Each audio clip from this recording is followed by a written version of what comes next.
Bonjour.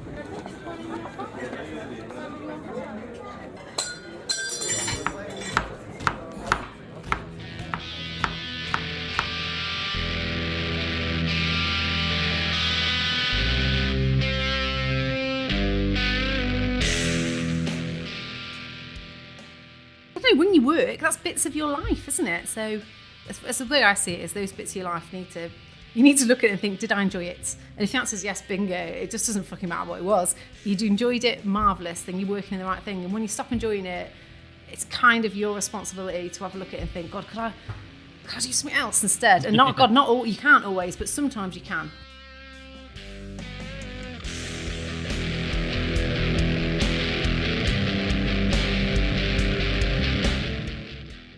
Hello everyone, welcome back to the Birmingham Food Podcast, presented by two food-obsessed brothers from another mother, Liam and Carl.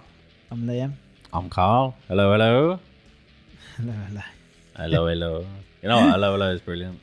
Been watching it recently. Still for that shit's funny, man. Is that what the moustache is about? Like, gentlemanly, like... You know what? I am growing a moustache at the moment. I can't really... You know what? I just left it on one day and I was like, oh, I like that. I love it. I gotta tell you that. I love it. I've purposely saved it. We've sat here for an hour chatting, but I've saved it till we started recording to say how much I love it. I think I have a face that warrants a moustache.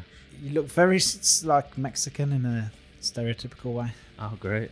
So I just need a I sombrero. feel like I'm watching Narcos or Ozark or something. Well, I just figured if I'm losing the hair on my head, I might as well try and grow a little bit on my face somewhere. Awesome, mate. We need to stop because this episode is ridiculously long. You know, it's long, but my mouth hurt after this one. Like, just my cheeks were like burning. We had that much fun and laughed that much. Mate, I've been editing this podcast at 5 o'clock in the morning during the week, and I'm trying not to wake people up because I'm laughing. I'm really laughing. Like, it's so good. This is more like a comedy episode. It's just that funny. It definitely is. There's a lot of comedy because Zoe. This is with Zoe, Punks and Chances. Everyone knows them. Yes, Bab. Yeah. If you don't know them, then I don't know why you're listening to us. Yeah. They're a brand that we love. She's somebody that we absolutely love. So we just thought, you know, we wanted to get her on. And obviously this is a food podcast, but we thought, sod it. Let's drink as well. And she does a load of collabs with Attic. And we were like, let's just get her on and we'll just talk about food and drink. And it definitely count. And it does count. But on top of that, it's kind of like a podcast of two sides. So not only will you enjoy it for the laughter, and obviously Zoe's personality really shines through, but there's a lot of business advice in there as well, man. Yeah, especially branding and stuff like this and how to go about stuff. It's so hard, like, to be authentic at the minute, and Punks and Chances is so authentic, so punk, so brilliant. She's got a tribe. You can really learn something from this episode. Really, you can laugh and learn. Yeah. I was just laughing. I was drinking the whole time, so we were just getting the beers in. Yeah, record it at the Plough. Yeah, obviously. thanks. Big thanks to the Plough for letting us record there. Yeah, upstairs. That was cool. And then we had wicked pizza afterwards. You had pizza. Yeah, I had vegan pizza. It was good, man. I was seriously impressed. I mean, I'd heard a lot of people talking about how good the Plough's pizzas were, and I was happy to get stuck in. And you had the calzone. Calzone, it was delicious. It was really good. Yeah, so this is obviously a short episode. Obviously, a short intro, long episode. Yeah, short intro. If you like all the rambling about me and Carl, where we've been eating, who we've been chatting to, what we've been up to, new openings and all of that, sorry to disappoint you, but not this week. But if you are missing that, you can go and sign up for our newsletter. The link will be in this episode's show notes. So go ahead and sign up to Breaking Bread Bite Size. Massive thank you to everyone who's already signed up for that. And we're getting them emails out twice a week. So the Monday after the Monday podcast, if that makes sense, the in-betweener, you get basically an intro to bi-weekly who our guest is. Bi-weekly, yeah, that's what I was looking for. Intro to who the guest is and all the new openings, pop-ups, events. We try and get them all in there, and then we try and do a little feature about where we've eaten nice. Go and subscribe to that if you want to see all that piece. Join our tribe. See, I'm learning from Zoe. Join our community. As always, thanks for listening. If you love it, please share it. It means the world to us. We'll love you forever. And massive thank you to Zoe for coming on. Peace. Awesome episode, Zoe. Punks and Chances.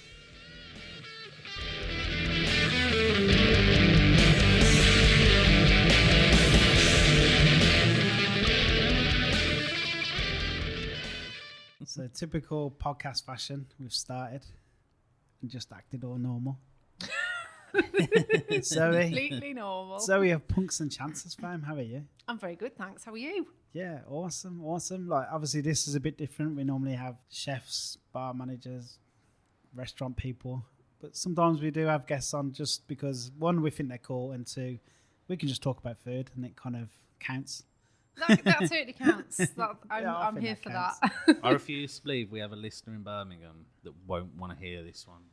Yeah. I don't buy it. Like, they've got to want to hear this. Okay. I'd want to hear it, and I'm here, and I've been excited about doing it. Yeah, if not, we have. So we've been trying to sort it for what, like a year or I something? know, I'm now? really crap. I'm so rubbish.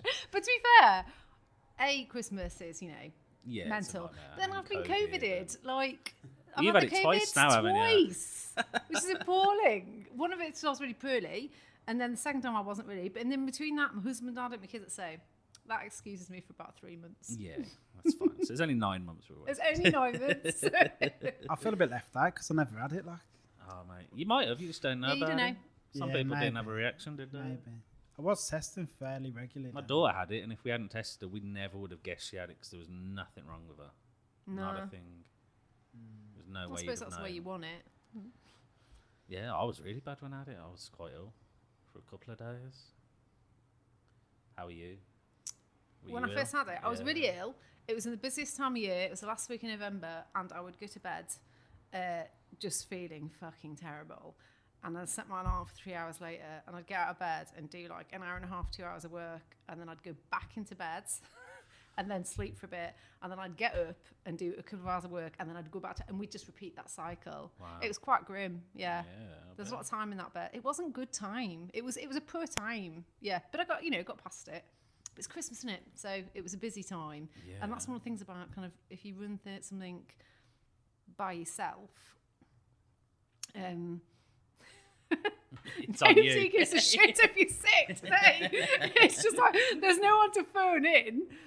So yeah, we got on with it. It was all right. We still had a good Christmas, and I got all the orders out and everything. But it was just there was a week that was pretty dire. Yeah. And I imagine Christmas is your busiest time of year, isn't it? It was massively busy. Yeah, it was mental. It was brilliant. Like I loved it. It was really fun, and I had to cancel a couple of events because of COVID. But I still managed to do quite a few events, and that was lovely, especially on the back of last year when there was naff all events, really. Although the few they did have were really good. So even like last year, Attic did like an outdoor market, and it was fucking brilliant. Everyone just sort of shuffled around and had a few beers, and it was all outside and it was freezing, but it was ace. And they shuffled around a little square. Did you always come to that one? No, I haven't been to that one. No. It was Not yet. good. They shoved around it, and then people just sort of walked past and sort of they were like, one of them, and then they'd sort of walk around. And then it meant that this year they're really expanding all their markets. They did a Christmas one again, and it was brilliant. And then they've just done a Veganuary one, which was lovely as well. And they're going to do some spring ones. It's a wicked place to do events. Yeah, I it's great. fucking I've love been that there for place. drinks. It's a really good. It's so good. It's such a good spot. It is one of my favourite places run by some of my favourite people. I just think they are brilliant from the top all the way down. Yeah. The staff are lovely. Like the ethos of the company is lovely. I think they're just ace people doing ace things. And the beer goes from fucking strength to strength. It's just, you never have a massive beer and you're like, meh. Yeah, You're I've like, never had a bad one. Never. No, it doesn't You just have happen. one and you're like, But it's testament that everywhere's got intuition on tap. it's Well, just everywhere classic. good has got it on tap. For sure. Yeah. Like, it's just that, to me, that's sort of the main beer of Birmingham now. If someone came to Birmingham, what's the beer you're going to find in all the pubs that's Intuition. local? That's the only one I can see in every single pub. But it doesn't feel like a compromise, does it? Do you know what I mean? It's got such broad appeal, and often the things that have broad appeal sort of get a bit diluted. Do you know what I mean? To appeal to as many people as possible. Yeah. It doesn't feel like that at all. It just feels flavourful and light, and it hits my spot 'cause it's a 4%er, isn't it? Yeah, it's not too bad. Yeah, I'm a bit. I don't go for the dippers or the double dip. I try to The stick 7-8% ones. I can't do it. Even for a little drink, I tend not to go for them. Me and Dave both were just like, oh, no. We're like under the fives. With a table beer appreciation society, anything. When I see a table beer on, like a 3%er, I mean, that really gets me going. Their one's really good, their table. Was it denim or something like that it was called? It was a blue can with It was. denim It was. on it, wasn't It was. I think God, they've it was done more than one. good. That was really good. That was a 3%er. We first got into one with Cloudwater. I don't know if it was at Birmingham, but they did a wicked one. It was like, I don't know, 2.8, 2.9. And it was, I can't remember what it's called now, but they did two versions. One was like a 2.93 and one was like a 3.5. And the lower ABV was Something superior. about a table beer, it's just So good. it's a very, very good beer. Like, I presume you had the Colonel's one. Moorish. It's so good. Yeah, Probably what one of other my Paper favourite Duck? ever Paper Duck's got beers. that on all the time. Have they? Yeah. One of my locals. Then again, I love all their beers. I just love beer. Well, yeah. I think that's the, Beer's great. the moral of the story is I love beer. And I'm with you. You done a collab beer with Attic? I did. I've done one with Brum Brewery and one with Attic. Oh, yeah. And I loved both of them. So Brum Brewery was first, and we did a table beer. Yeah, that was table beer. 'cause And I that had was a literally, four-pack of that. and it was a whopping can. It was a really Yeah, fun, it was huge. yeah, it was like a really, really fun thing. And like people have since used somebody sent a picture. They'd used it in their wedding for like the flowers. Someone else had made some candles with the can, like loads of things like that, which I just thought was ace. I loved that. It was, but we didn't make enough of it. It just went like flipping. I think it sold out in like 2 hours or something, the first drop, and then the next drop sold out in 12 hours. Yeah, We always didn't have enough of it. batch. I ended up getting some. I was very, very happy. Yeah, it was really I good. drank It was loads one of of them I that didn't over want to drink it because I Christmas. knew how hard it was to get. Yeah, so and I'd then have you a couldn't can get and I'd be any like, more. I well, know. I don't want to drink this can now. And when I was on the last can, I was just like, don't. I know. I felt like that too. So at Christmas we do the beer table of joy, which is an outside circular table in our garden, and we just buy loads of different British cool beers that we like the can, we like the look of it, we've read good reviews of it, just all different, and lots of local ones. And so we had the table of joy, and those little ones stood proud of all the others because they were so big. And we had like that Christmas we had quite a lot of people pop over into the garden. Is that right? I forget when we went into lockdown, but there was a bit of the time where you could have people in your garden but not your house. And it was just lovely. It was just a really cool vibe. And then this year we tried to recreate it. And it wasn't quite the same because Dave got COVID, so we couldn't see anybody. So it looked a little bit sad. And our kitchen was like shit. And I was like, oh no, this is a bit of a duff year. We'll come back to it next year. But then, yeah, so after Brum Brewery, then we did the Punks in the Attic with Attic. And that was ace. It was just really, really fun. I love Attic Brewery. You can go to them with an idea. And I feel like we're kindred spirits in the way they look at you in the eye and they go, you can sing in, does that sound fun?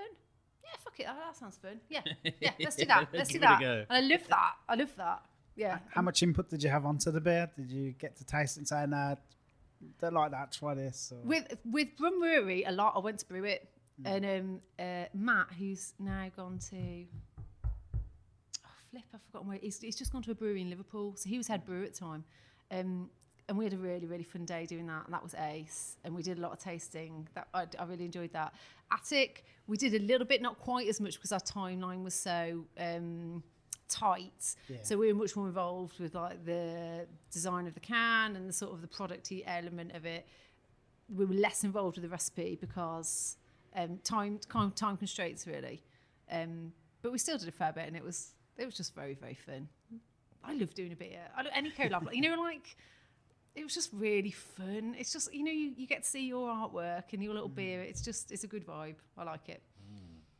Do you have to turn many collabs away? Yeah. Yeah. I There's could imagine people be like, they see pound signs, like quick pound signs, and think, I'm going to try and jump on that, and you're just like, nah. It's a bit strange, actually, because even some people, lots of things come about, and instinctively it's wrong, and your two brands don't really align anyway, and you just that's no problem. But then some things come along where you might like the people or the thing, but it's still wrong. Do you know what I mean? And that's just sort of like a little bit more difficult. But if I collab with everyone who wanted to do a collab, I'd literally have no time to do anything else. Like, I already have no time. I don't have enough time to do all the things I want to do. So if I did all the other stuff sort of out of politeness, I'd be scuppered, really. So we kind of skipped way ahead, but how did you get started? Because we love the brand, the clothes. Oh yeah, I've got everything. I've got about 5 t-shirts. Yeah? I've got the It's woolly like hat. I love the fact 5 you guys t-shirts. have got it on your little do you call it the avatar? Yeah, What do you avatar. call Yeah, the the picture? picture. The one I think. Yeah, It's like yeah. our Pictures, unofficial though, you call it a uniform. picture. Picture. Yeah, Yeah, it's our unofficial uniform, that isn't it? Breaking Bread uniform. It's You know, half my so- wardrobe, so I can't really not. No, but once you've started, people get addicted because it's so comfy, isn't it? Yeah, they are really Combed nice. organic cotton. What are you going to do? Yeah, it's great. But you know, like one of you wears the Yes Bob one, or you said, I can't think which one. Who I which- know. You Yeah, have I've no. got the It's not yes. true to your characters. Are you more knowing? You're more yes. No, he got bought it. Did you get bought it for Christmas? Off Maria. Yeah, I think I got bought it, but Yeah. I think if anything, we're opposite, really. I feel like you're a bit more negative. I'm one of them. I'm instantly negative. Yeah, Until yeah, I yeah. think about it and then go, oh no, actually that's a good idea. Oh my god, I'm You have to exactly talk the Carl opposite. around a little bit. So I'm like, if someone says like, "Do you want to do something?" I'm like, "Good, yes, good, let's do it." And then I'll go away and think about it and think, "Oh shit, was that?" I don't Yeah, know that's if my a good wife. idea, As soon as actually. everything's we'll do that, and then I'm like, we can't afford to do that. It's like, oh no, we can't do that. No. But no, you're quite instantly positive, Yeah, I'd say I'm instantly but positive. I'm yeah. cautiously. Cautiously positive. Okay. Yeah. Hence why we have a podcast, even though none of us had any idea how to start a podcast. Or Yeah, I was very positive about that. I was like, yeah, talk about food. you go were really places, drunk though when I fine. came to you about it. You were like, you were really, really drunk. And you were like, It's the best time yeah, to let's ask me. do it. It's the perfect time. Best time to ask me. It's the for perfect time to anything. ask people. They're feeling loose, Yeah, Carl, cheerful. you're drunk. How many have you had? 6. Have another. Can we have a dog? Yeah, all right. We can have a dog. Have you got a dog? Yeah, I got I'm no, you gonna- didn't. That's not how we got it, but we do have a dog. So yeah, how did you get started? So P's and C's is like it'll be 4 this summer, so it's 3.5. But 4 years ago, on New Year's Eve, we were sat around on a hotel floor, and I'd been I don't know how far to go back really, but like prior to that, I had a business before this doing I designed and made lighting. So sort of almost like a contemporary take on Victorian shades, and I turned the wooden bases, but I had those turned to my designs and rewired those, and I'd make these really intricate hand-stitched shades to sit with these lamps, and then I sold them to interior designers, and I had a website and I sold them to the end user, and I really loved it, and it was great actually, and it was going really well, and it was sort of going so well that I'd got a bit more known within certain interior designers, and I was getting lots and lots of interior design work, but I'm just shit at being told what to do. Like, I'm bad at it. And interior design contract work is sort of like, we're doing this room and we will pay you very well to make this thing exactly to my specification. But that doesn't work for me, because what that means is you're telling me what to do, and therein lies the problem. And so I ended up doing this work. So I did some work for a yacht. Wow. Like, I stitched some shades for this yacht. I did some like pretty sort of significant projects for interior. I mean, God, if you've got an interior designer, do you know what I mean? The project it's already, Yeah, you've you're in a already sort of funny couple of little grand league, in aren't straight you? away, Like, where yeah. are you? So I did some projects in London, and it to me, it became a lot less creative because someone was kind of specifying something, and that just wasn't really my vibe. Anyway, it made me sort of think about it and think, actually, I don't want to do that. And I've kind of got form with this. I'll do something for quite a long time, and then just sort of, not overnight, that's not accurate, but there'll just be a point and I'll say, yeah, I just don't want to do that. I kind of think I need to do something else. I don't want to do that. So I did do it, and I had collaborations with Anthropology, and they were in their London stores. I had collaborations with Peddlers, and they were in Selfridges in Birmingham. Oh. I had collabs with Toast. I don't know if some people might know. Sort of like a middle class sort of nice fabric-y type thing. I had collaborations with those. So everything was going well, but it's just sort of, I just can't do. Once I've fallen out of love with something, I can't do it. I just cannot do it. Your life's too short. You know, you need to.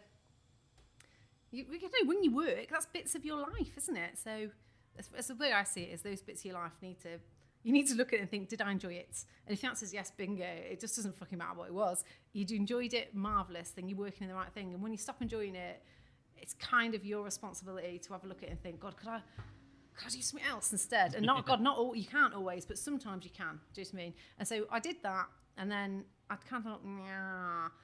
And I was still working on some big projects with it, but I was always in the back of my mind thinking, I need to do something different. Prior to that, I was a fashion buyer, And so I knew a lot about fabrics and stuff. That's a dog shit job. If you know anyone who's thinking about doing that or think, you might say, oh, that sounds a fun job. That's not a fun job. There's nothing funny about that job. It's a shit job. Is that working for someone or? Yes, well, I worked for like a blue chip high street company buying jersey wear, which is why it came in handy. See, I bought jersey wear and knitwear. So I've got loads of technical knowledge about those fabrics, which is actually incredibly helpful now. Yeah. I still wouldn't have done it. I think I could have learnt that without doing all of that. But anyway, so I had that background and then the lamp making sort of design background. And I wanted to do something that pulled on, you got to work with your skills, right? Yeah. But also with the fact that I can't be told what to do. So getting a job wasn't an option. Like I'd not been employed since I was 25. And I was like, well, that's not going to work. I can't. If someone says to me, can you just do even now mine is like, I can, but why can't you?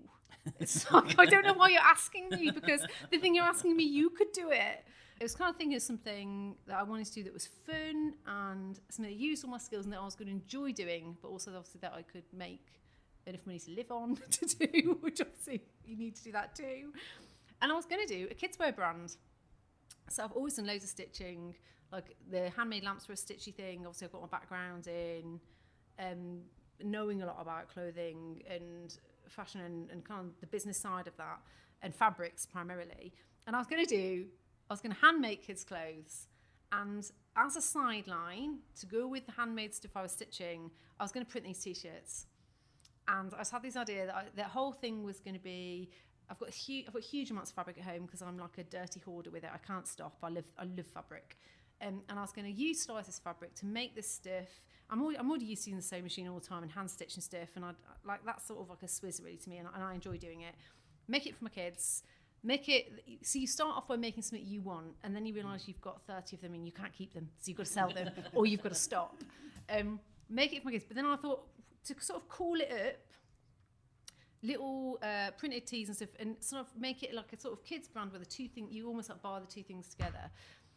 And so I made a few things for my kids, and then I printed these T-shirts for kids, and I loved them. And I started looking at more colours and thought I was getting really excited about that element of it. I got it all sorted, and I got all the branding together. And I thought, actually, this is actually really good. I'm going to do it for adults too. I'm just going to do like a T-shirt for adults, see how it goes. And so I did an adults tee too. And then the adult stuff just took off, like way more than the kids stuff. And obviously, I never sat down and sewed shit on my sewing machine.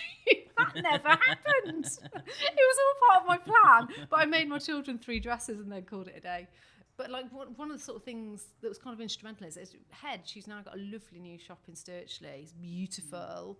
And that's like a sort of third incarnation. So she's in Sturchley now. She was in the Great Western Arcade, which was also beautiful. But Great Western Arcades are difficult. It's notoriously difficult. Yeah. I think the rents are high. It's kind of a thorough. I think it's easier for food and drink, but for retail, it's tough. So they had a lovely shop there, but like I think possibly like the sort of the pandemic sort of was the final like when like people stopped going to town. Do you know what I mean? And prior to that, she was shopping in Harborne, and I went to show her the stuff, and she was just like, "I fucking love it. We need to do it. Like I want to buy a sim for the shop." And that sort of gave me quite a lot of confidence, really, because Rachel of the Hedge has just the best taste. She's killer. She's really, really ace. And so she put it in a shop, and all of the adult stuff was sort of requested a lot more than the kids stuff. So I still do kids stuff, but primarily it's adults. What did those originals look like? Were they just a Yes Bab or? Yes Bab, Brumpunk. I mean, it was the white classic Yes Bab that's still knocking around now. Yeah. Like that was it. It was a slightly different, it started off in a slightly lighter weight organic cotton, and I increased the weight of it on the feedback that, mostly from my husband, that men like a heavier weight T-shirt. Basically, if you've got a really lightweight T-shirt, it's a bit, for women it's quite nice actually, because it can be quite drapey, but I've always been about it being completely gender neutral, so it's no good to me, even if I definitely have more female customers than male, but I still have a significant amount of male customers. It's no good to me doing something that they can't wear. It's like, I'll do the odd thing like a crop sweat, do you know what I mean? Yeah. Although definitely guys buy that too. Pull that off, I'm sure. And like those who will buy the crop, the massive fluoro rainbow one, like a lot of guys bought that for pride in the crop and looked fabulous in it. I'm sure. Why Yes Bab? Because I chose Birmingham. So I remember reading about like when Tom Cullen came to Birmingham from London, and I thought that was just fucking brilliant. Like when I came to Birmingham, which was only like 14 years. I'm not a Brummie, you can probably hear that. Do you know what I mean? But we chose Birmingham too, and so when I saw him start this, it's not a blog, is it? What is it? It's a newsletter, but. What do you call it? I don't feel like it's a newsletter, but it doesn't feel like that gives it justice. No, it's not. So I don't know what to call it. But it's like a, I don't want to say lifestyle. I would call I it don't know like what to call it, but it's Birmingham writing, Bible, really isn't it? fucking Like great. It's pretty fucking important, to be honest. Yeah, I it is. read it religiously, like and word the for writing's word. funny, it's witty, it's like, and it's really informative, and it's all good stuff. And I remember signing up to that and looking at what it, and I just thought, that's fucking great.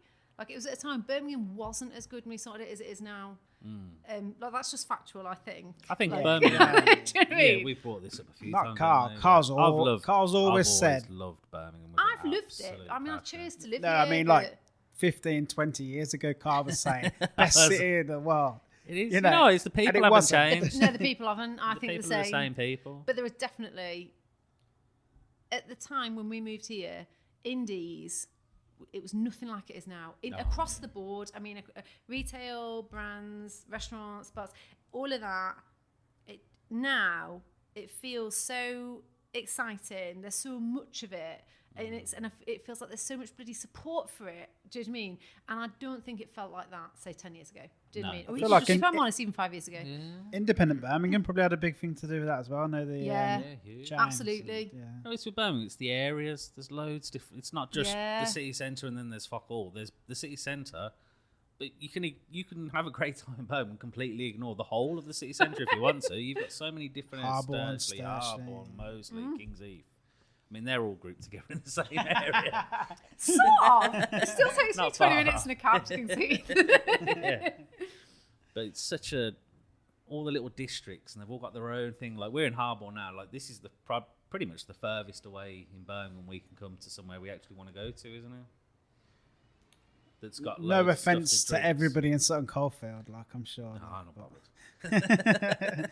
There is nothing in Sutton Coldfield. Yeah, Ballston, We're it's fine. going to be cancelled. We're going to be cancelled in Sutton Coldfield. Setting you over. But like, we always see a new opening, we're like, Harborne, oh for fuck's sake, why Harborne What again? was I going to say? So when we were first moving to Birmingham, and you know, like when you don't know the area as well, and you get like advice from people, you say, "Oh, look, where do you think we should?" Because you don't know when you go to a city. Do you know what I mean? Especially if you don't have friends living here, you don't know where to go and look. You can't say, "I want to live in Birmingham," and do you know what I mean? It's huge. And so, where you want to be? You want to go look at Four Oaks, and I was like, okay, Four Oaks. You write it down. Do you know what I mean, with your other suggestions? And I remember driving there, and I was like, you're fucking kidding me. Fuck off. I'm not living here. That's fucking mental. Yeah. This isn't a real place.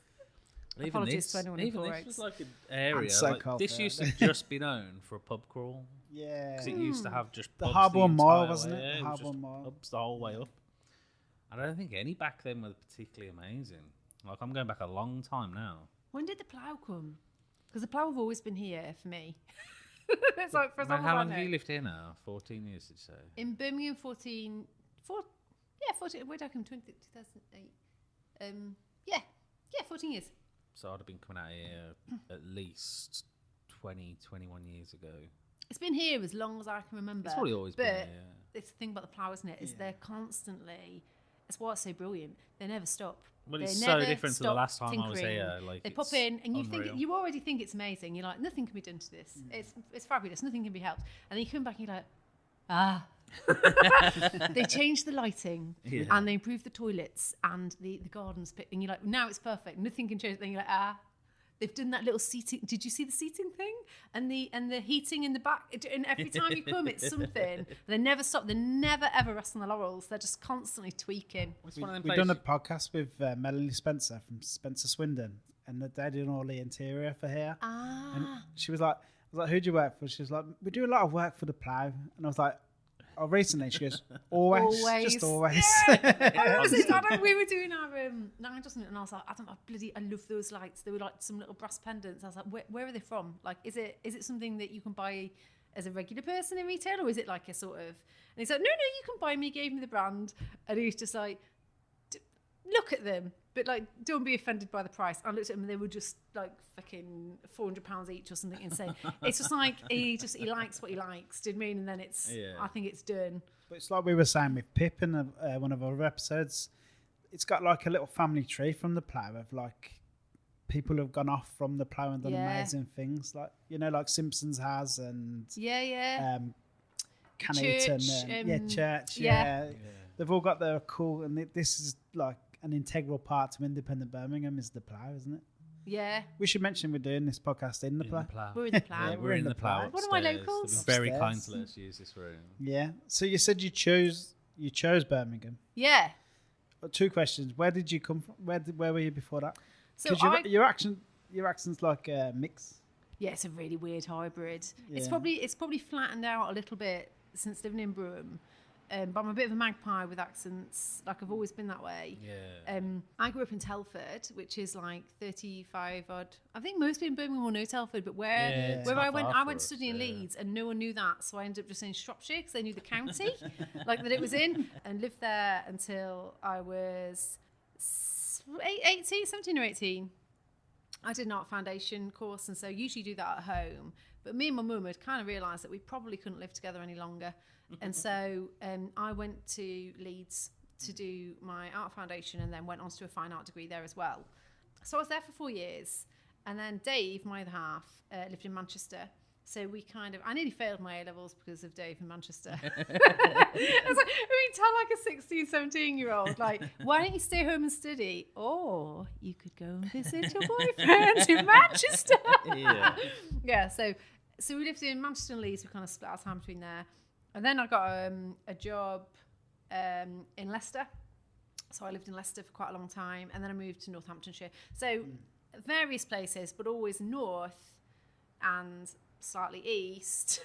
But like Birmingham is like my most southern point, actually.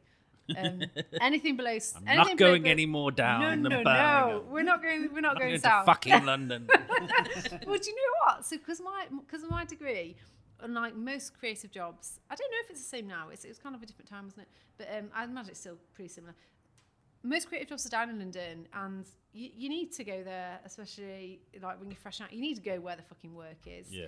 And so all my mates from uni who studied graphic design or fan art all ended up down in London, and I always used to go down there. And now... And we used to go there, and then and they kind of thought they were kind of the bee's knees in a way for living in London. Yeah. And in a way they were, and we had a great time there. But now they've all moved out to the suburbs and the coast. Who's living in the city with a good shit? So yeah, we go there in the summer to visit our mates. We go to the summer where they live near the beach, and they tend to come here in the winter where we've got loads of cool shit, and you can get a decent drink mixed. So why did you choose Birmingham? God, that was a long-winded way to get around that, wasn't it? Why did we choose Birmingham? Because I've always had an affinity with Birmingham. So when we lived in Telford, like as kids, I'd get the train to Birmingham. So I was skint. Like our family was skint, and if you grow up skint, being skint gets really fucking old really fucking quickly. And so I was like a good student, but like I got a lot of jobs. I was just like, I need my own fucking beans. Not to get stuff, although like I did do 3 phases, I was kind of wanting stuff when you're like 15, 16, 17, but like to get freedom really, to get choices to do stuff. Do you know what I mean? And so I would work my hairdressing job, which I worked Friday night after A-levels, and then, because no one wants to do the Friday night shift, so I did the 4 till 7 Friday night shift, which was fucking awesome, because then I went straight to the pub. Yeah. I knew everyone in the pub. It was just the best. And so to this day, I still don't get people who, when you meet them, they're like, oh, shall I meet you outside? It's like, no, we're going to the pub, so just, I'll meet you at the bar. Yeah. Like, I don't get it. So you'd go straight there, and then I worked the Saturday all day in the hairdressers, because you could get a Saturday day job when you were 14 in the hairdressers. And then I worked Sunday mornings, 9 till 1 in the sandwich making factory, because the money was fucking great. Like, you got like 20 quid for like 3 hours or something. And you could go in battered. And I also worked 2 or 3 nights at the vegetarian restaurant, because those guys were wankers and I could steal the tips. Right, I would never steal tips if tips were going to everybody, but the management used to take all the tips, and I've got a big problem with this. They would take all the tips and like then just put them to the running of the restaurant, but they weren't working that night. So it's like, no, if all the tips are being shared with everyone working, that's how it should be. But I was like, if you're going to keep them all, I am going to put them in my bra and in my shoes. Yeah. So I was doing all right for myself. And so with this sort of part of, you imagine, amazing how any time really, isn't it? But when I did have a day off from studying and working, I would get the train to Birmingham and we'd go to clubs and we'd go to the rag market and I'd buy all my 70s flares and I'd buy like my Strokes leather jackets and Birmingham felt like home. Like I could go there by myself with my freedom and do what I wanted to do really. Do you know what I mean? And so I think I always felt... very, very attached to it. Like I've got lots and lots and lots of good memories. Like from a really, really young kid, and I'd go like at school, like you take trips there, and I used to go see Icon Gallery when the Icon Gallery was down on John Bright Street, and it just for me it just had so much stuff. And like Red or Dead, like I started getting into fashion, and like it had that shop there, and I remember going in, and they were just fucking great. It was like everything felt quite sort of like a bit. In that, you know, you're a teenager, so you're like kind of self-conscious and stuff. Like even like the most confident people are quite self-conscious as a teenager because you're a fucking teenager. Yeah, you don't know fucking fuck hard. all. You know shit all.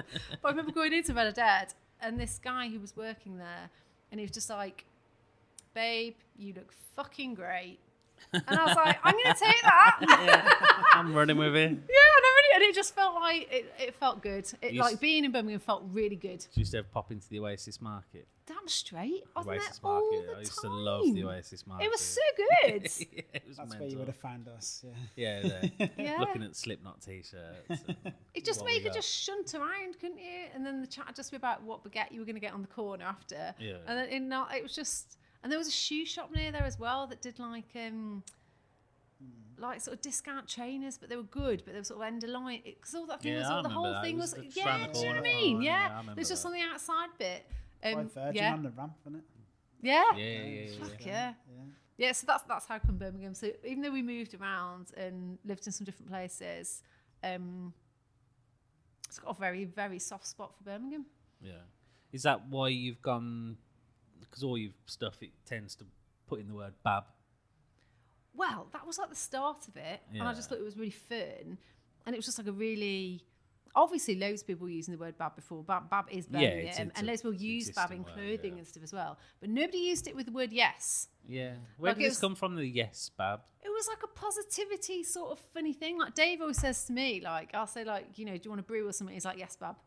Like, and then so it is just like a regular affirmation, like you hear it on the bus or whatever. Like, you know, just, but it's a really positive thing. Yeah. And people got that. So I remember one of the prototypes, I wore it to Digworth Dining Club. Me and Dave just sat in Digworth, and like 4 or 5 different people went, I fucking love your t-shirt. Loving love your t-shirt. And I was like, oh, I'm on something actually. Do you know what I mean? Like people get it too. The way I feel about it, like the smile on your face, people get that. Like they get that vibe too. The funness of it. Well, I wore your Tories Live one to the jazz festival. Did you? And I could not walk anywhere without getting stopped. Like just to go to the bar, I'd get stopped about 4 or 5 times. People going, I love that top. I love that top. That's so I love that top." cool. Si meeting my veg site said his girlfriend Claire wore it to something. It might have been jazz festival. It might have been a different festival. And he said, yeah, in the end, she just had to put a jumper back on. Yeah. It got really fucking. I don't really wear it out that much because I get stopped that much. Yeah, like hello. And the more they like, the more people stop.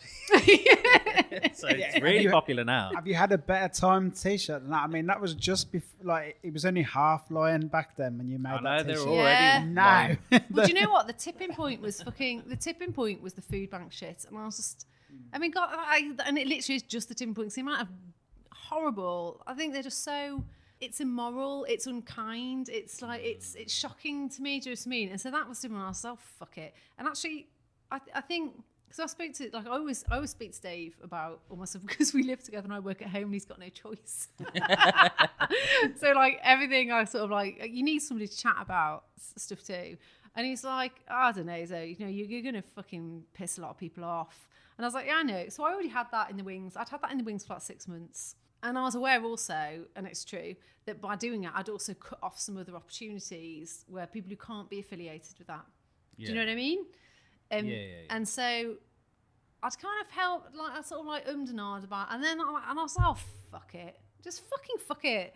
I'd rather do it and sort of stand up for that and make it really apparent, really, what I stand for, and say goodbye to some of those things and some of those people maybe who don't think that. And, you know, we fucking raised like $4,000 for Trust the Trust, do you know what I mean? I've never, before, I can never donate £4,000 to Trust the Trust, to any charity. It's a lot of money, do you know what I mean? And I've never had that opportunity to do it, and I wouldn't have had that opportunity without making something that people want to get behind. Yeah. It's one of my favourite t-shirts. It's good. It's a fucking good t-shirt. And it's accurate. I don't know how you can get in trouble for something or like people get annoyed at you. It's fucking factual. It's absolutely factual, but it's usually the sort of the whatabouters. The annoying thing of the whatabouters who are like, oh, they all lie. And it's like, they do. I do understand that. And that's also true. Yeah. But the Tories are in power right now, and their lies are really fucking dangerous. Yeah. There's like, way worse than anyone else. Do you know what I mean? And it's like that sort of, that like whataboutism about all sorts of stuff is just fucking annoying. So it's like, you can't ever make a decision. So you try and do something, and someone says, so you did that, well done, but what about that? And you're like, I can't fix the fucking world. Do you know what I mean? I just do my little bit and, you know, be proud of your own choices. Do that. You can't. Yeah, I have an issue with that. Yeah. And then it's just brands that don't want to be associated with someone saying they think Tories are shit. For the record, I think Tories are really shit. Oh, we all agree. Welcome crowd. Welcome crowd. Did you cut out that stuff on the Pips podcast, what we said about Tories, or did you keep it in? I probably kept it in. All right. I don't care, to be honest. And I think, do you know, if you're going to call your brand Punks and Chances, then there's got to be a bit that's got to be like, fuck you, like, you know, yeah, fuck it. Let's be punk about it. It's also part of finding your tribe, and your tribe is the kind of people who would say, "No, fuck the Tories." Absolutely, absolutely. Like, I'm only really in it to find my tribe. Really, do you know what I mean? I'm in it for the fun times, and what P's and C's has brought about, which basically my other business didn't, which was working with really high-end. I don't hang out with really high-end interior designers. I don't want to go to the pub with them. That's not who I'm. Do you know what I mean? Yeah. Whereas P's and C's, I fucking love my customers. I have loads of people who come hang out at markets. They'll come and buy something, but then we'll just shoot the breeze and have a beer, and that's lovely. That's just the best. Was that one of your core principles when you started, or you thought, right, I've just got to keep as true to myself as possible? 100%. So like, whenever I make a decision, whenever I do anything, product-wise, I'm a fucking shit. I'm a real stickler for detail. And I'm kind of, it's really best that I work alone in that respect, because like I can be really picky about stuff, and it doesn't matter, does it? It's on me. Like I'll pick and pick and pick and pick until I get it just the way I like it. And like actually, I've done a couple of like samples and second sales, and invariably I just get the same thing. What's wrong with it? I'm like, okay, so if you look on the tee, there's a small speck there, and can you see the discoloration? They're like, no. I was like, yeah. If you look a little bit harder, there is that. No, you just need to look at the top right. Yeah. That's right. There. And they're just like, you're fucking mad. And I'm like, I'm fine with that. Do you know what I mean? Nothing leaves unless it's perfect. Fuck, I've forgotten the question. So basically, just being authentic. So everything you do is 100% you. Product-wise, it's like everything's got to be perfect to my eye. Decision-wise, yeah. Do I believe in it? Is it fun? And obviously there's an ethical side to your clothing as well. Yeah, so like that, I don't make that much of that really. There's bits of information on my website about it. And I just kind of deliberately don't make much, but A, because it comes across as really preachy, and I've got fuck all interest in preaching anything. It's like, you do what you need to do, do you know what I mean? But I think you're responsible for making your own decisions, aren't you? And so I try and make my decisions based on what I think the right thing to do is. Do you know what I mean? I think the world is full of stuff. There's stuff fucking everywhere. Yeah. I try really hard not to buy stuff. I buy stuff. Do you know what I mean? But like, I try hard not to buy. When you're going to buy stuff, I try and I don't say I think people. You can't say what you think people should do, and you can't say, because it also completely depends on your situation. But if you're in the position to, and if you're interested in it, like, I think it's really helpful to consider what you're purchasing and kind of the impact on that. Do you know what I mean? Give it some thought. Give it some thought. So I I make it so that I take that choice away from you.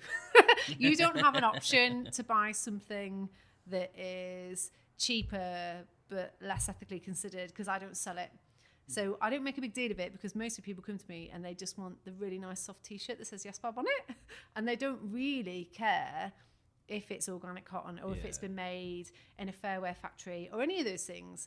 But I just take that choice away from you. It's like... Do you think that though? I don't really agree. I think, like, I would assume that anything you sell is because it matches with your brand. You know what I mean? Yeah, maybe. I suppose I'm thinking more like general for brands, just when you're buying stuff.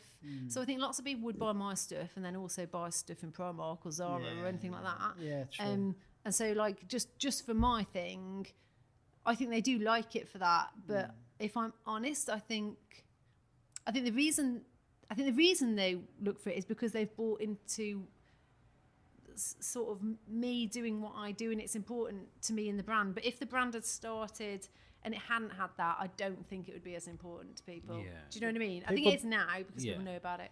People buy into you and your branding. It's for people who don't know, you could have just set up a print on demand.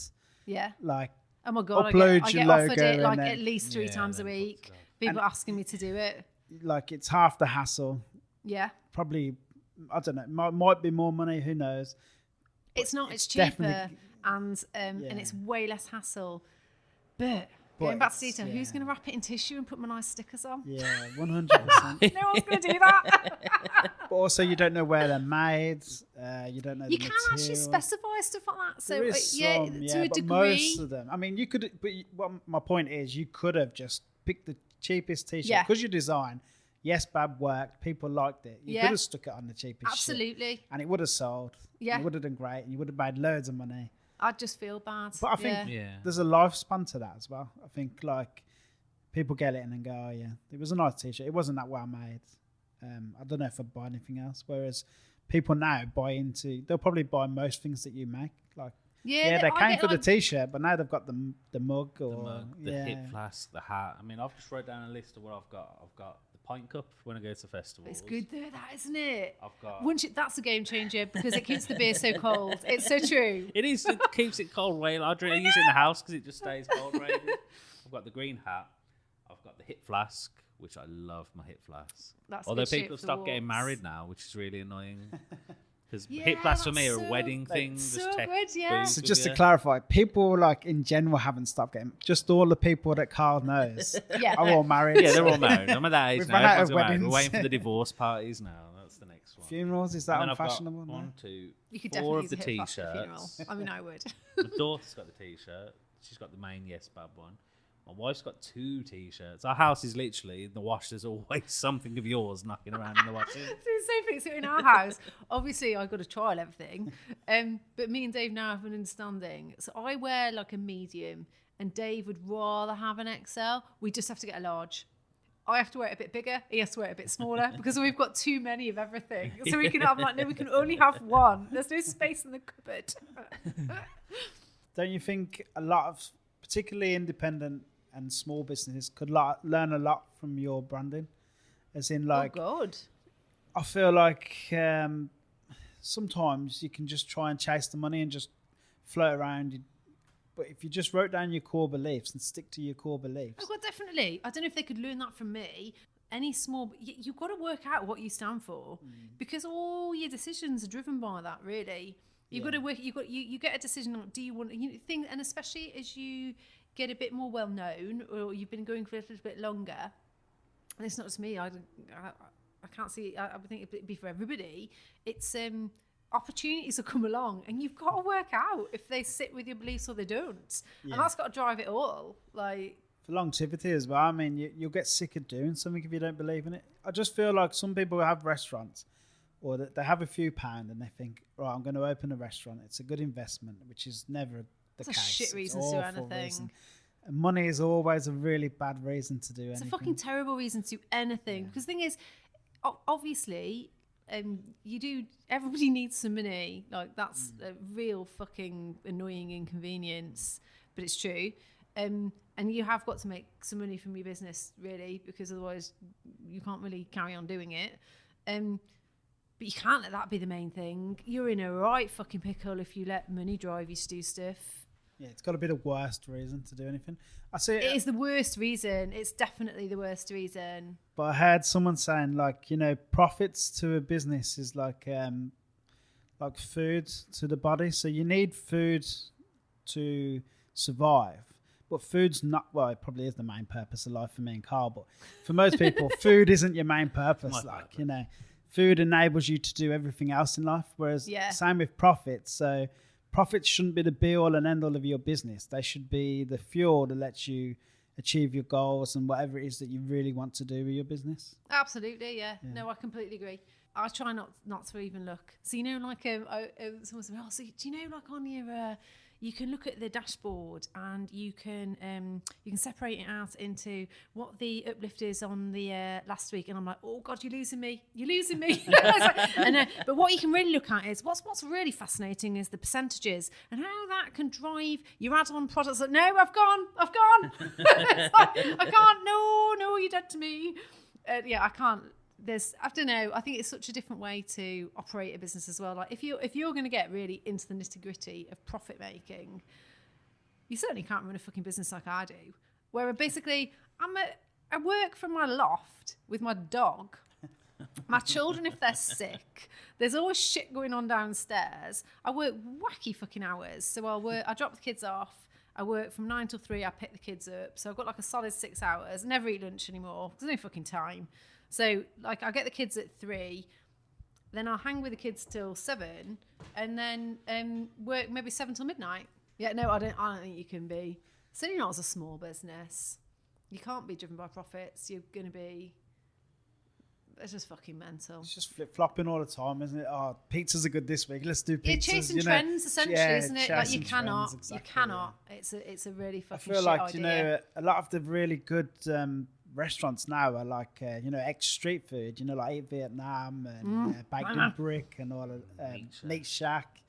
They've done it. They didn't start thinking, oh, we're just going to open this really cool restaurant. They just thought, I really want to make the best food, and then they went out and done it. How can we get into it? Digbeth dining. Let's have a go at that, and then eventually people love it. We're making the best thing. I mean, Andy Lowe and Slow is probably the best example. I love Andy and Donna. Yeah. They're so cute.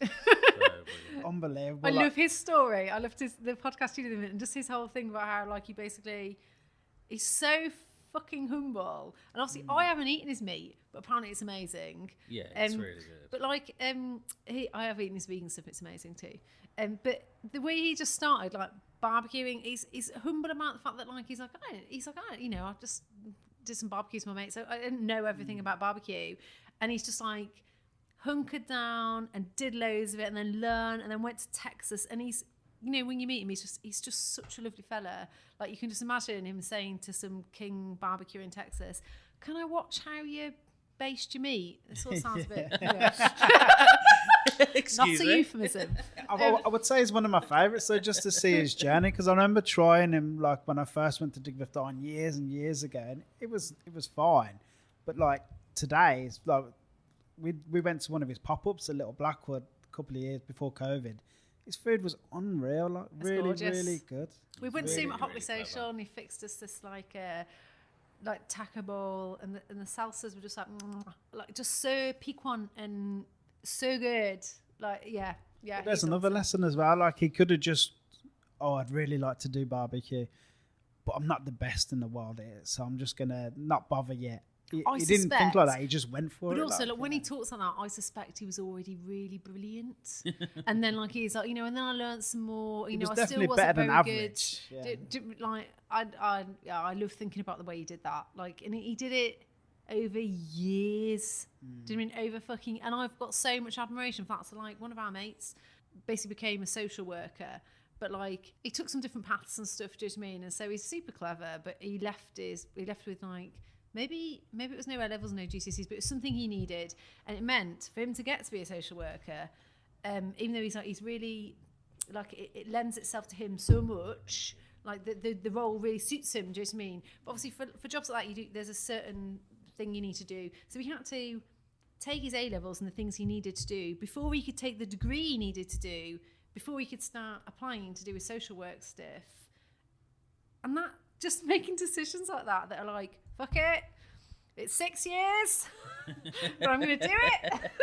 I've got so much admiration for that, because sticking at stuff like that, it's just really hard. It's just really, really difficult. We get quite a lot of chefs and chef owners, restaurant owners and pub owners who listen to the podcast, and I think advice from someone like yourself, like that. I don't think I know you're wants laughing, but advice from me. I think that's great advice though, about building your tribe, building your brand. You know, you mentioned Red or Dead. Were they any kind of inspiration for you? Or? Oh God, they were when I was 15, 16. Yeah. But the owners, like, have you heard their owners' stories and stuff? Sorry? Have you heard the story? Like, I've listened to quite a few podcasts with the... with Wayne Thingy? Yeah. No. Yeah, very interesting, like really good. Like, he's a really interesting guy, but he was involved in the development of Longbridge, wasn't he? Yeah, like so recently. he does, now he does town development and stuff like that, which is where I came across him. But most of it's because basically he called up the council and said, like, the way that you're planning towns and it's shit. It's fucking shit. I love that. Yeah, that so is he's like such a punk punkers. ethos, Yeah. isn't it? It's Everything he just does is punk, idea. like. See, I love that. Where he just is. That's not the way you go about things, is it? That, like, in like sort of inverted commas, don't do it that way. But it's like, no, do it that way, because no one else is doing it that way. So that's how you get noticed, and then someone will fucking listen to you. And then we bloody was instrumental in doing Longbridge. I don't know what Longbridge is like, but I know he was doing. It looks better than your average, like.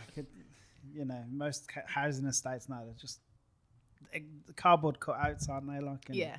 His is a bit of style to it. Looks good. But I think not just on like a Hemingway. I've got his name.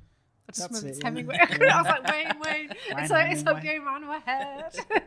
But like the way the services are set up, the school, like having amenities there and stuff for people, not just cosmetic kind of look to a town. But how you live there. Creative Rebels, that's the podcast I listen to him on. Have you heard of Creative Rebels? It sounds right up my street. Oh, it's amazing. Like, it's probably my favourite podcast. They're two graffiti artists. They're massive, like they're huge down in London. But they just basically set up a podcast to give advice to creative people looking That's to find so a way. cool. Oh my God, I will definitely listen to that. Oh, it's there. As I said, I listen to it as soon as it comes out. I'll listen straight to it. on it. Yeah, straight I on love to that. Creative Oh, we'll Rebels. definitely listen to that. I'll send you the link after. Yes, please. So where do you like eating in Birmingham? Okay. So I love Eat Vietnam. Yeah. It's the best. Yeah. So this is my food. It's so flavourful. I've never had a duff dish. Everything's delicious. Yeah. Like literally, there's like a competition going on the table for what's the most delicious thing, and I order everything. So I go through the menu. It doesn't matter if there's 4 of us or 2 of us. I don't give a shit. Everything that's vegan gets ordered. Everything. And then like the guy will come over and they'll be like, you need to take your order. And he's like, oh, did you see the special? And I'm just like, yeah. I said no, but also just yeah, put it on. Yeah. Cauliflower peanut butter wings. Collie for me, like I think they do chicken too in the same thing, ones, right? Yeah, they're one of my so favourite things good, in the city. obscenely The good. Marmite ones. For a while they went off menu, and then they came back, and I was on that like a rat up a drain pipe. Places, there's a few things that aren't on the menu, but if you ask, oh really? they're there. Well, I'll know that now. But no, I completely agree. It's one of them places when people come to Birmingham, I'd say So that's where to go. I'll good. go fucking couch cocktails. Yeah. Eat Vietnam. Mm-hmm. You guaranteed. Couple of beers and attic first. Yeah. You guaranteed a fantastic Yeah, night. there's no duff. That nothing's duff at all. Everything's so good. Yeah, and it's little, and I love that. Like, I just both love couch in and, the toilet. You've got to go out into the alleyway and down the side, and then into the little Yeah. outside toilet. It's just proper mad. Yeah, and actually, when I worked at Attic, I did the Veganuary market like maybe a week ago, 2 weeks ago. I lose track. But at this, I was so delighted. So Eat Vietnam were doing their first takeout weekend menu, and I was like, "Fuck yeah, I'm Sturchley for Sunday. I'm gonna get my lunch."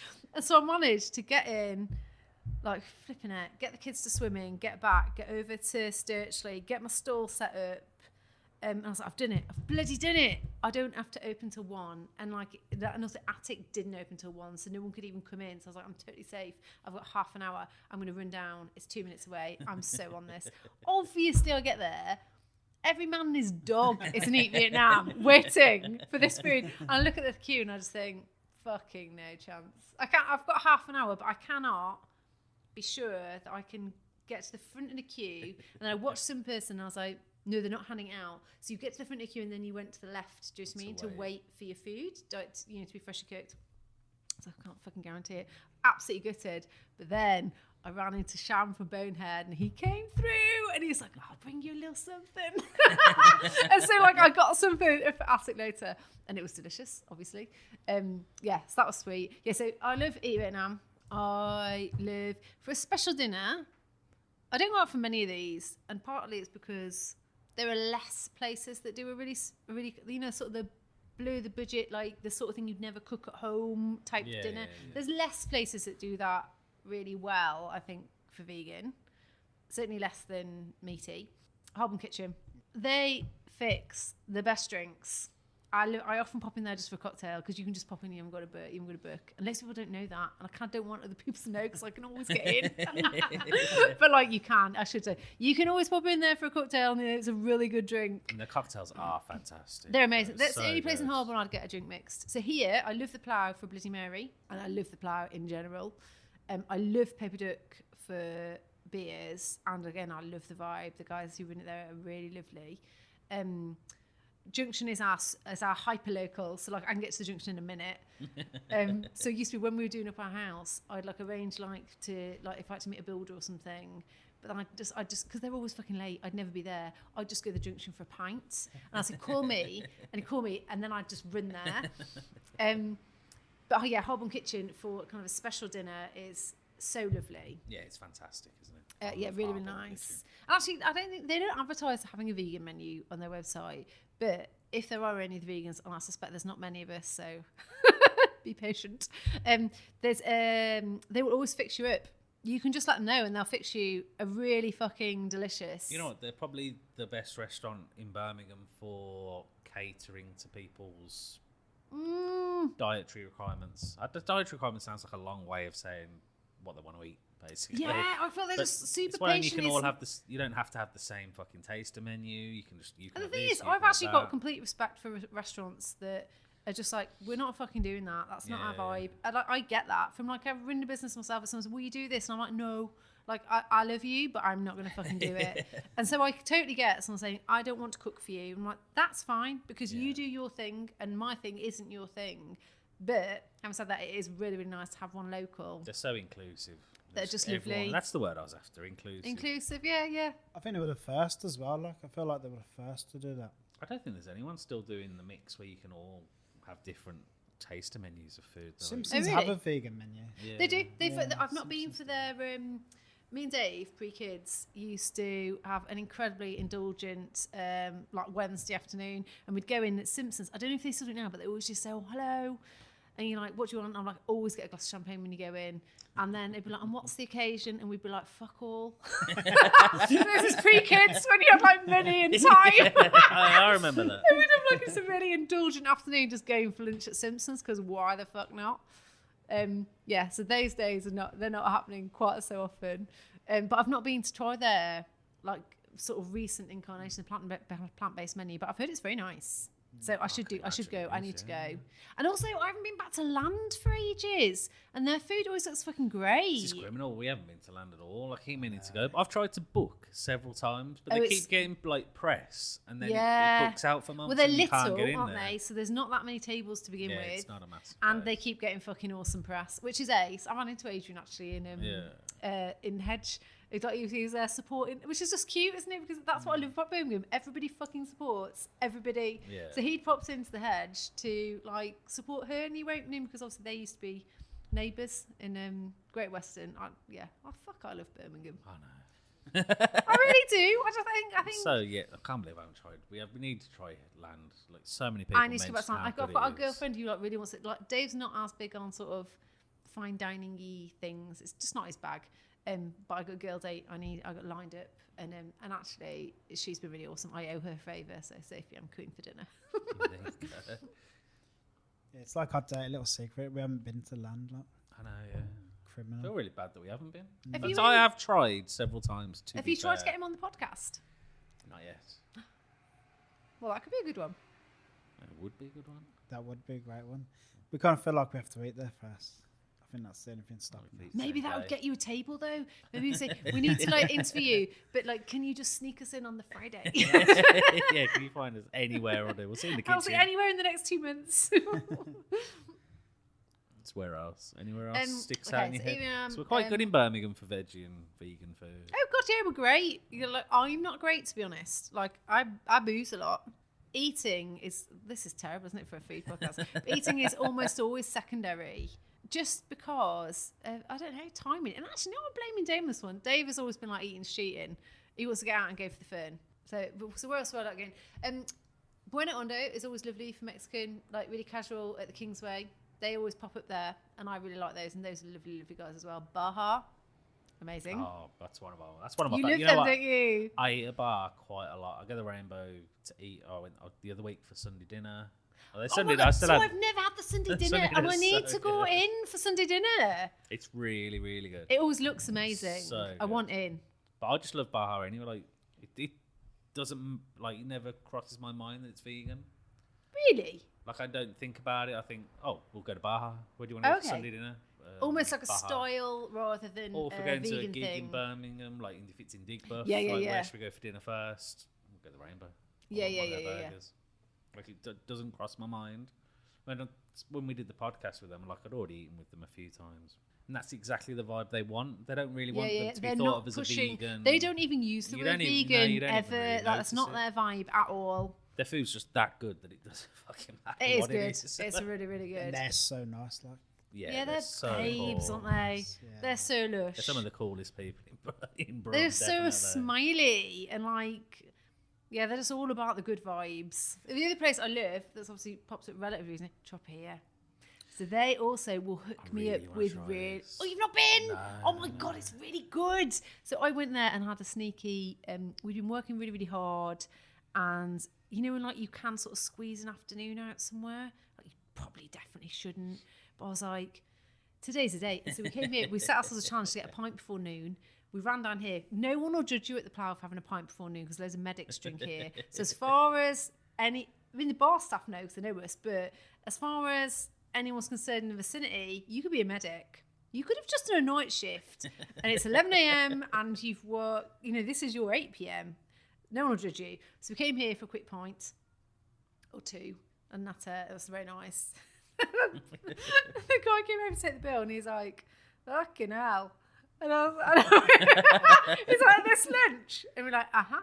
And it was like 2 steins and like some fries to share. So it's a hot bar snack, it's fine.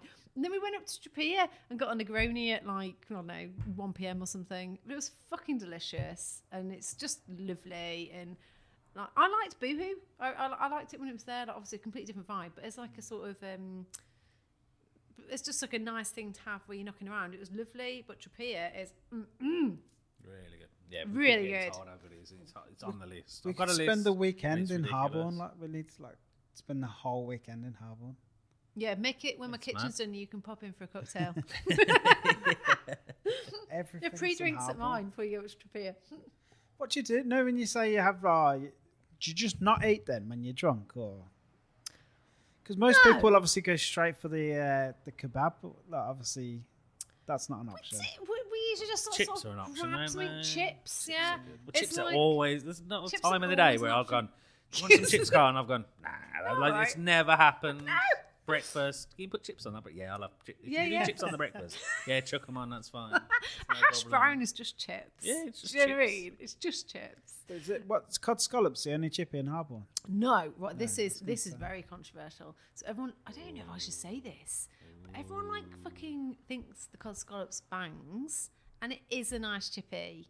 I'm not saying it isn't. It is. But did they do vegan stuff as well? Because don't they just cook everything in beef fat? No, you can get it in veggie oil too. Yeah.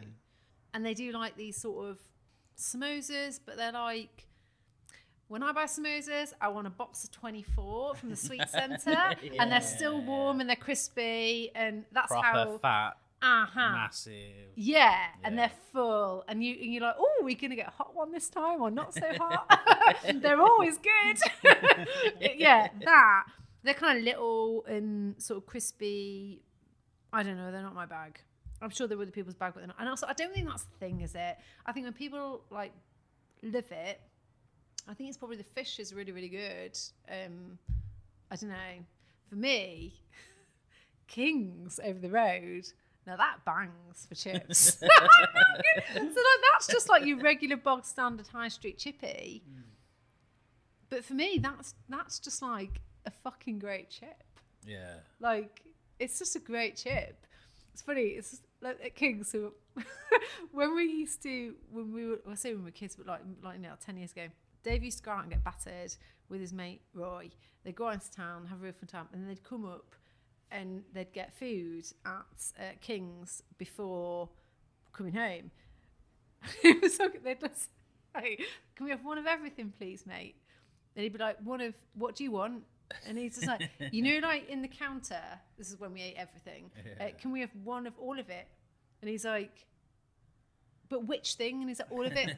So one battered sausage, one cod, one fish cake, one spring roll, and a large chips. And that's what they did. And they'd come back and it was gross, but also funny. But then obviously we grew up a bit, and then I was in with Dave, and we went in just to get some chips one night. And he said, "Oh, hiya, mate." I was like, and he said, "You probably don't remember me, but I used to come in." He's like, "I remember you." And now I go in and I was like, we're really friendly. But it was always really polite and friendly still doing, but it was obviously fucking weird and drunk. So that's not just the only reason I love King's. I just think King's do a killer chip. Yeah.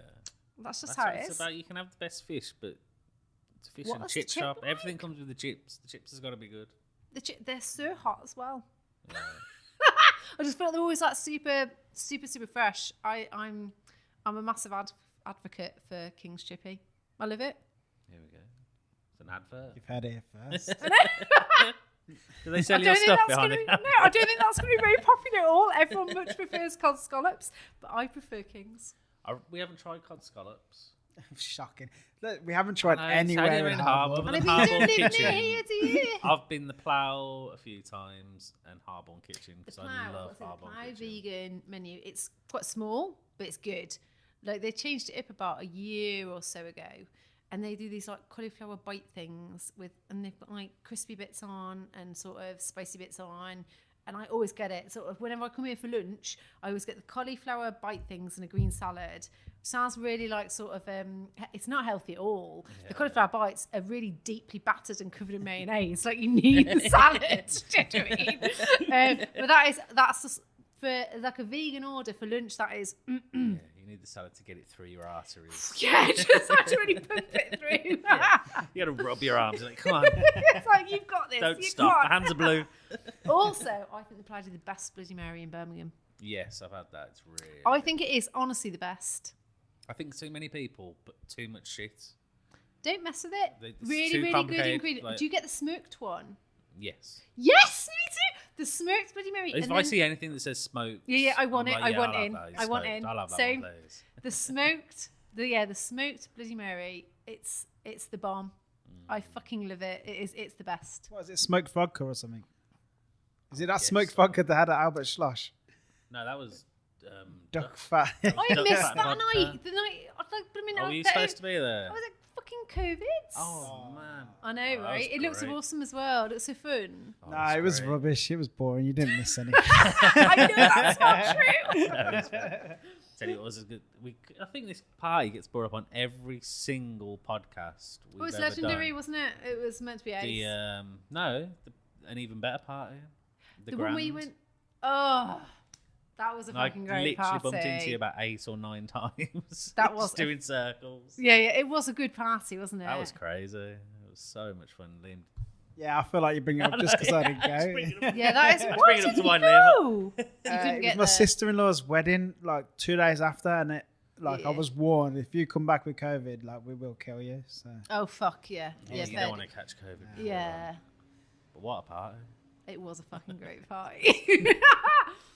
Oh, yeah, it's just like we were circling with trays of Negronis. Like, one of these, I'll do. I don't think a tray walked past me without me grabbing something off I know. It was really fun. Yeah, and there's the hip-hop karaoke in the hotel rooms. Were you up there? Yeah! I didn't do one. I didn't do one. No. But I watched Simon do his. And, like, a few of the people do theirs. And I was like, that is... I mean, I can't do that, but that is very cool. Yeah. I also watched Simon's was bang average, though. You told him that. Don't inflate his ego. Yeah, that's true. It's awful. Where's top of your list to try? Doesn't necessarily have to be in Birmingham. Where is top of my list? I don't know. I really want to go back to London because it's been fucking ages. It's been. I've not been since they've moved into their new place, and it looks really good. And like, I don't know if the new reviews are coming because there's more of an interest in plant-based eating, and if because people are actually trying to take it a bit more fucking seriously than it can be, not just some street food or some chips and mayonnaise on it. Or, as I suspect, maybe they've just got even better than the last time I went, do you know what I mean? And now it's just like even better. But I want to go. I want to go and find it. And also, I think the new venue they've got, I just think the interiors of it look beautiful. It looks smart. I passed it the other day. It looks so beautiful. And then the other place where I've not been for evening, we've been loads of times in the day, Can Eat. I've never been for their evening menu, and they're so vegan friendly because just the way they cook, it just lends itself to that way, sort of being adaptable. So they do this like wicked in the day. They do this wicked like green bean stew, and I owe it to Dom that he introduced me to this coconut feta, which I'd never had before. Coconut feta. So it's just a feta cheese. Most vegan cheese is dog shit. But this, that's just factual. But this is it's not good hot actually because it melts into coconut oil really. But cold, like sort of a little bit criminal. You know, like how you use feta like a seasoning, so just like that salty umami, like it does that so well. And he introduced me to that. So it had like in fact he gave me a block. But they do like a sourdough with like this green bean stew. It's probably called something better than stew. That's not a very sexy word, is it? But it's like this green bean sort of slow cooked. Cassoulet. Really, something like that, probably, yeah. And then it's got this crumbled feta on. And it's just, it's so fucking good. It makes me cross about how many other brunch places you go. And as a vegan, they say, do you want some avocado on toast? And you're like, oh, fuck it, yeah, fine. Yeah, I mean, I'm here now with all my mates, and sure, I'll get avocado on toast. And it's like, yeah, so what we'll do is we'll take off the hollandaise, and we'll take off the egg, and we'll just give you some. Avocado. But then at that point, because that isn't their thing, they're just like, we won't even fucking season it.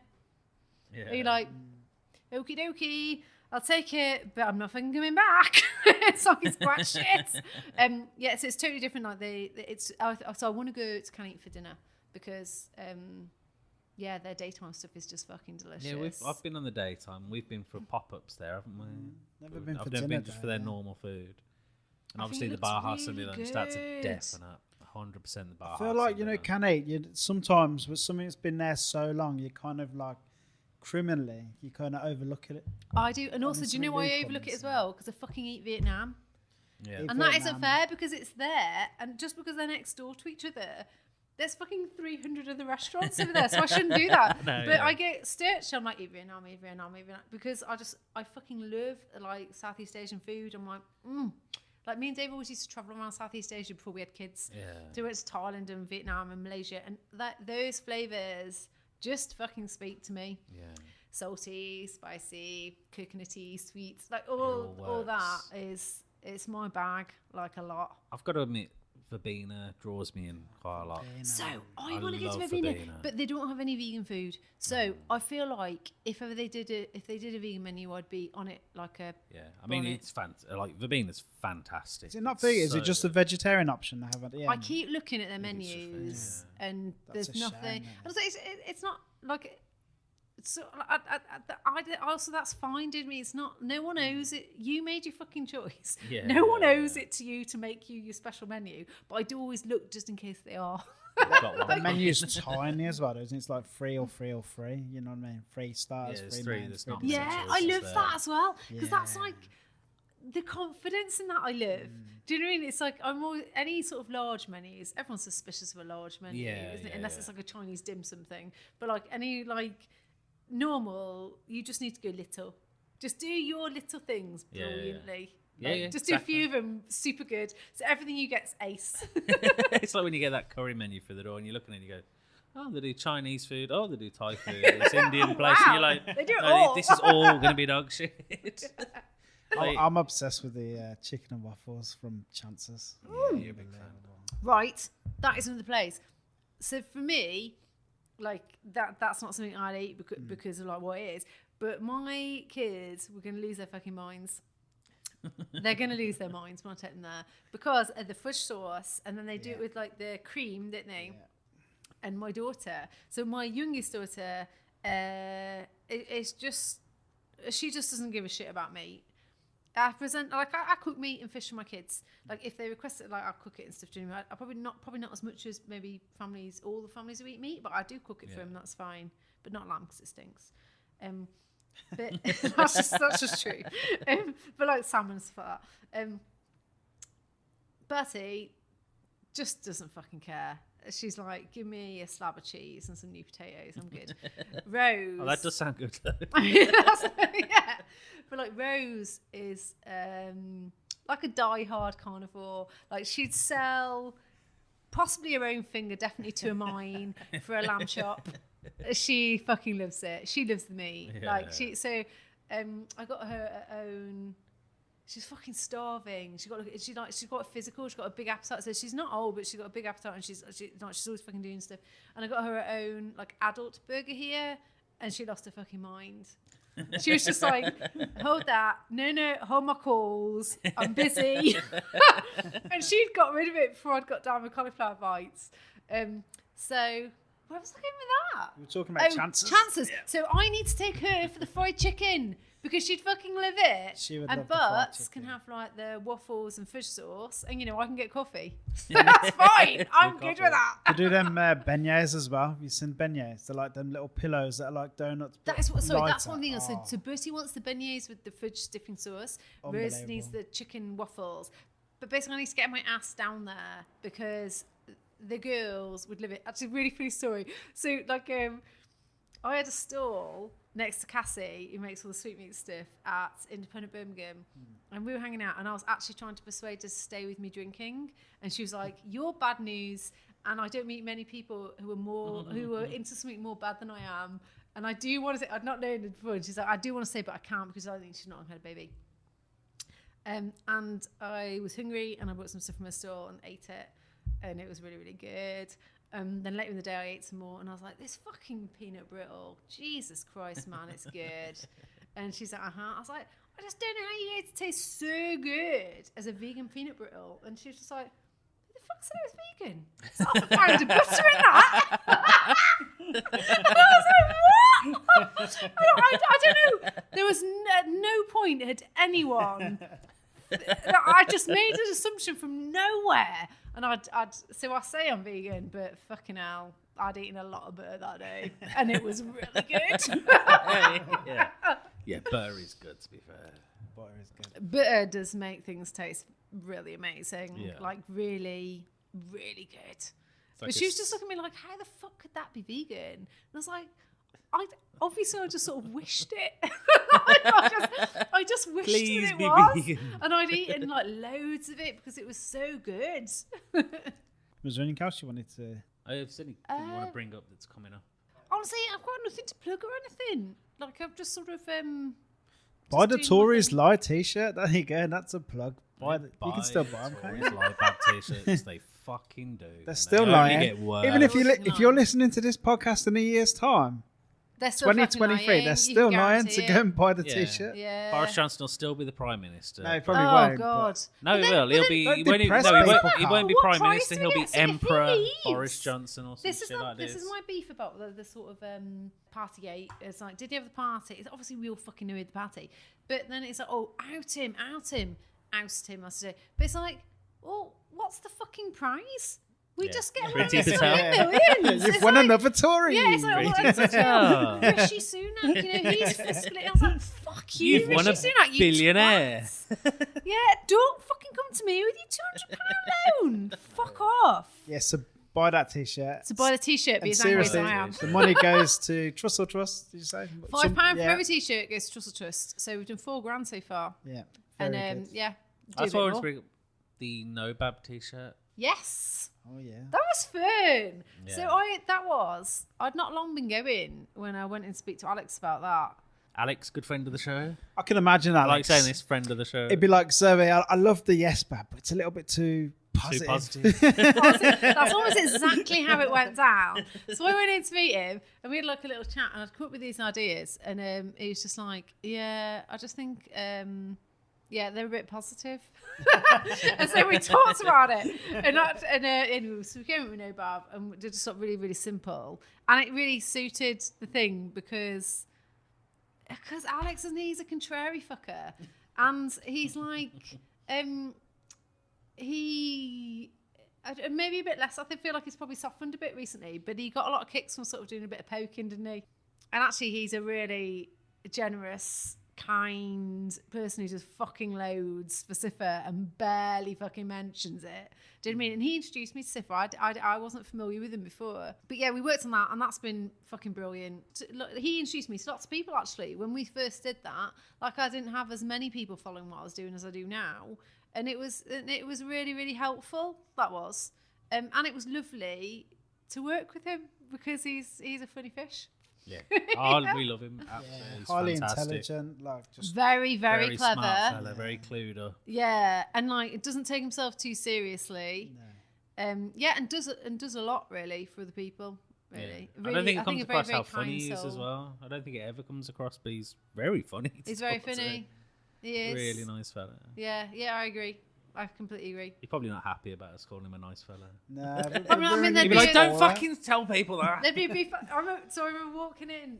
I think it was when I had the samples, and I'd gone in to meet him, and sort of show him stuff and to finalise a few bits and bobs to me. And I walked in like, hi. It's like, oh fucking hell! Your positivity is exhausting. I was like, anyway, let's get the t-shirts out. Because we talked about also doing like a shoot with like the yes bab and the no bab, sort of representing us both really, but it seemed a bit more simple at the time to just sort of we were sort of selling this no bab tea, raise money for Sifa, try and keep it like focused, which I think Alex would agree. Focus isn't really my thing. Like ideas is my thing. Like I get very, very excited and I have lots of ideas. And then sort of channeling those down when it's just me is easy because it happens over, it doesn't matter to me if it happens over like 2 days or 3 weeks. And I can have like loads of ideas in that time and I write all the stuff down, I do loads of drawings and all that. And it doesn't really inconvenience anyone because it's me. But I think as a collaborator, especially with someone like Alex who's quite focused, can be a little bit exhausting because I'll have lots of ideas. And he's like, I've got a fucking restaurant to run. But obviously to me, and then I get very, once I'm in the middle of a project, be it a collaboration or a solo project, I'm very fucking involved with it and very, very interested in the detail. And I cannot, afterwards I can see that that's kind of ridiculous for other people. But at the time I just can't see it. And I've got no idea why everyone else doesn't want to talk about the detail a little bit more. Let's talk about the size of the label. It's like, let's fucking not. Let's okay the shade of grey. Right, my questions, are we ready? born ready. Okay, I'm probably not ready. Okay, you better be. Okay, I'm trying. What's your favourite movie? Fantastic Mr. Fox. Yeah, that's great. That's the film, child's that is film. That's so right. Wes good. Anderson. No, it's Wes Anderson. Jarvis Fantastic Cocker. anyway. Cameo. Cameo, There you yeah, go. that's it. Jarvis Cocker as a cameo. Fucking amazing. Yeah. Just being brilliant. Being fucking... I saw Jarvis Cocker at Glastonbury Festival and I prevented myself chasing him, which is more than I can say about when I saw Tom York and he ran away scared, but that's another story. Yeah, I saw Jarvis Cocker, and he looked every bit as fabulous as you imagine. 6'6", languid, thin, and just sort of like wafting through. And I love him. I actually love him. Do you like his new sort of club song, the Zero Carbon I song? do. I just love. Yeah, I love how Like, he's that's fantastic. I love like, that song. developed. Do you know what I mean? And like he feels entirely true to himself and relevant and modern. And I fucking love that. Yeah. And he moved the pedo, which is always good. And he did Cunts Are Still Running the World. Yeah. Which is just a fucking great song. Yeah. Favourite band? Sleaford Mods. Yeah, they're good. I fucking love him. Really I've seen him a couple of times. I listen to him a lot. I just love them. I absolutely fucking love them. Spit in the lyrics. I love the fact he works in a clothes shop in Nottingham. In an era, actually, when I was at Leeds at uni, clothes shops ruled the town. If you worked in a clothes shop, a cool clothes shop, you were the boss. That's how that worked. Yeah. That's how it works in Leeds. And I just imagine that's how it worked in Nottingham when he managed like a fancy clothes shop. And then it wasn't like that anymore. And then he got the band of Andrew, and I just think he's fucking brilliant. I think he's like a little genius, really. Yeah, and Andrew wore one of my t-shirts, and that's like one of my favourite things that ever happened. What's your favourite spirit? Tequila. Do you have a separate brand, a specific brand that you like? No, so I've got into tequila relatively recently. I'd say like in the last sort of 5 years, and I like all of them. I dare say I'm not trying any of the shit ones because since announcing that I like them, I get given them as present. Not like brand giving. I mean like from friends. Do you know what I mean? Like friends get me for Christmas and whatnot. And so I suspect all of the tequillas I'm tasting are quite delicious. Yeah. And I went out. We went to I think we were going to a wedding. But Skip, he was like Skip's like he used to work at the Duke, and he now works at Chance Counters, and he's also in Wicked Band Modern Literature. And we were out for a beer, and he said, "Oh yeah, so did you know?" Because we're talking about tequila. Did you know tequila is the only alcohol that's not a depressant? And I was like, I didn't know that. And we were hanging with Tom. We were all together. Like Tom from Duke was there, and he's like, "Fucking hell, Skip! I told you that." Like, if anyone's going to tell her that, I'm bloody telling her. Well, I'm going to be telling people now. So I still to say I don't actually know if it's factually correct, but I'm so all over it because for ages I just thought if ever you're sort of flagging on a night out, but it is not the kind of night out where you can nip home. Yeah. It's a night where you really need to see the distance through. You need to really, you need to knuckle down and get involved, right? A little shot of tequila. Oh, I see. That's a little perk you up. If it's good tequila, then yeah, that's great. If it's bad tequila, then I used to love tequila, man. I fucking love tequila. I like good tequila, but bad tequila is very, very bad. It was anything was better than like another really sweet shots like aftershock and stuff. So it's fucking Sambuca's the one I can't fucking stand. I won't do it. The amount of times I've bought a shot. That's the only one I refuse to search is Sambuca. I'm like, I'm not fucking doing that. No, don't There's care. not many things that if someone bought it me out of politeness I wouldn't like take, but I can't take that. I cannot take Sambuca. It just tastes like shit. It's gross. To be honest. And Jaeger bomb, obviously, if my cousin Hideous. Michael. Oh God, I don't think your cousin Michael's ever come up. I think he's got shares in Jägermeister. It's like he's got a loyalty card. Like everyone he buys, he gets £1 back. Loves it. So whenever you're out, he's like, "Guess what, boys? I've got the Jaeger." You don't even get that much warning. You don't get no warning. They just arrive on a tray. Like, he'll come back with the drinks, and then a tray will turn up with it could be just not just one. Yeah, not just one fucking each. Fucking 2 each. It wouldn't matter if it was a quiet afternoon or anything. And nobody appreciates generosity more than me. I do. I love it. Like I feel like I'm very generous, and I feel when other people are very generous, it gives you such a warm feeling, and that's why I like being generous to me, because it feels great. However, that generosity does not extend to Jaeger bombs or Jägermeister. Like it's just gross. It's a hideous, hideous drink. Yeah, I mean I drink them. But it's funny now being sober, like, and just appreciating the look on everyone's face when he does turn up. I don't think he's ever done it. And everyone's going, "Yay, Michael!" And the look on some people's face when they like look at me, go to hand at me, realise it's me, and then go, "Oh, he can't help me. He can't help me. I've got to drink this." It's like someone's just spat in your beer, isn't it? It's that hideous. Sort of look, you're like, "Oh fuck," but he's very generous. He is very lovely generous. Man. Very nice man. And he And does I drink listen. them, so I can't fucking knock it. So Yeah, I'm not you going do to drink them. Well, you're better than me then. What's your favourite big fast food chain? I don't think this is going to be a popular one. What? Papa John's. You can have that. Can I? Why not? They do the best vegan dirty pizza. I was going to say your options are limited. They all do it. No, right, but I so they all mean, do like, it. they're not all going to be great, the options that they've got. No. So I don't think I've had a McDonald's for like 15 years. So I know loads of people's, even like chefs, I've noticed their go-to is McDonald's. Yeah, we get a lot of McDonald's right? for these questions. Because that like sweet, fatty, carby, that famous combo, right? And they do that for vegans, but like I still ate meat and I didn't go to McDonald's. There's something about it that properly disgusts me, and that isn't really fair. If you then say I'll eat a Papa John's, I know that. I do understand that. But you know, some things are just sort of like a little block for you, a personal block. Yeah. And for me, McDonald's, Burger King, they've got to go over there, and over there being the bin. But like Papa John's, so what you want to get is you want to get it's something called like the Sizzler or something. That's like the faux pepperoni. It's got a chili base, good. And then you want to get, I've got no problem with quantity. You want to get the vegan special one that's got the pepperoni or the vegetables on, but you want to switch the tomato base for the barbecue base. Right. Then you want to get the buffalo dip for your crust. It's a regular order. Oh, they must know your order. It's so complicated. Yeah, that's my go-to dirty fast food. It's really good. I'm not going to lie. It's fucking great. It's not like I would take that over like a Polly pizza, right?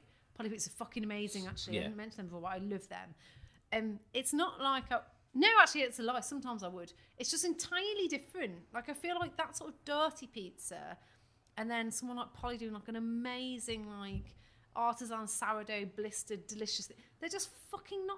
They shouldn't even be called the same thing. Yeah, I've got to admit, one of my thing. favourites is Caspian. I love Dirtbag. Caspian. The amount of cheese on that shit. And I've got a so very wrong. specific order with Caspian. Have you? Tell Is her it why. specific My on specific mine? order Tell me. It's a Mediterranean extra large pizza to split. So that's the one with doner meat on.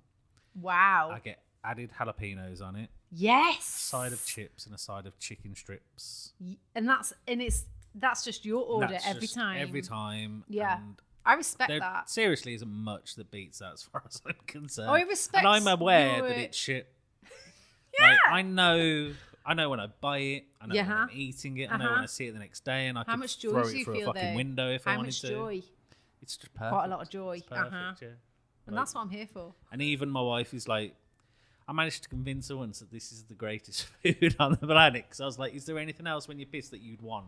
No. She's like, no, that's pretty much what I'd want. And I was like, well, that's what you want all the time. That's the best. Hot, it's the best food. dirty. Yeah, Yeah. definitely. I hear you. Have you had pizza? Say that again. Pizza. In the Oh, those yeah, ones. not for ages. Yeah. Not So for so good. good. Yeah. They're probably my Crazy favourite pizza in all Do honesty. you know what? So You know what? In we- Birmingham places to go out for pizza, that's my favourite. Is it? Yeah. So we go out a lot here just because well, two things. There's nice places here, but also because we live here. It's just fucking easy, isn't it? Like, you can't help it. And then we go out to King's Heath a lot because we love Duke. And The Duke's great. oh, I fucking love so that place. good. So basically, if I ever had a bar, I always say this, but if I ever had a bar, like that would be my bar. Yeah. Like, it's little. The vibe's amazing. The tunes are great. Tom is a Kitchen, like, fucking constantly legend. different. It's perfect. Kitchen's It's perfect amazing. bar. I'm DJing actually with Tom. Tom's doing a thing with a night owl called the Duke Sessions, I think it's called. He messaged me and says, do you fancy doing an hour slot with me at the night owl on like the end of February? So do you want to do an hour? And I was like, I've never DJ'd, right? And he's like, fuck it, you'll be fine. So if you want to come and like for some good tunes, but also someone who has not a fucking clue what they're doing, so possibly a slightly panicked look in their eye, and buy a tequila, come down on the, I think it's 28th of February. I should double check that. But it's like, it'll be fun. I'm a tiny part. It's like it's the Duke taking over and doing like a DJ set, and he's like asked some other people to do a DJ set. I think Tap Vision's doing it too. Yeah, and that's at the Night Owl. At the Night Owl. That was so fucking cool. It'll be so fucking Such fun. a cool place. It's so fun. Yeah. So obviously I was like, yeah, even though I don't know what I'm doing, yes. What's your favourite dish that you cook at home? I make a brilliant margarita and hot spice nuts. I've got some really nice glassware. Yeah. I do it in like a coupe with sea salt. I go with like a sort of 1-2-2 ratio, and they're very fucking delicious. And then I do like roasted nuts with rosemary, and they're just very fucking good. Real food, nah. No. We'll order in. Just snacks. We'll order I'm all in. about the snacks. Or I'll make you snacks. I can't remember the last time I made real food for anybody in my house that wasn't my children. Easily 8 years ago, I'd say. Yeah. I'm hoping to get more into it, because actually I used to fucking love cooking. And if I get stressed out, which I make it my business to try not to, but sometimes life fucking deals you one, right? If I find myself like a bit... the thing I find incredibly calming is lying on the sofa under a duvet and watching old school cookery programs. So I'm Floyd talking, or something like that. Not that, I'm talking like 2000s. So I'm going Rick Stein, I'm going Nigel Lawson, I'm going Jamie Oliver. Achievable, gentle, fancy kitchens, nice lighting. And I find it very, very soothing. And I eat biscuits and cups of tea, and Nigel I watch Slater, it. That's like that, isn't it? Yeah, Huh? Nigel Slater. Yes, Yeah. that. So and I nice watch him life. potter. He's like, I've just got a small garden, and he's in North London. His house is £2 million, and he's got these sort of like these little herb gardens over. And I look at it, and I let it wash over me.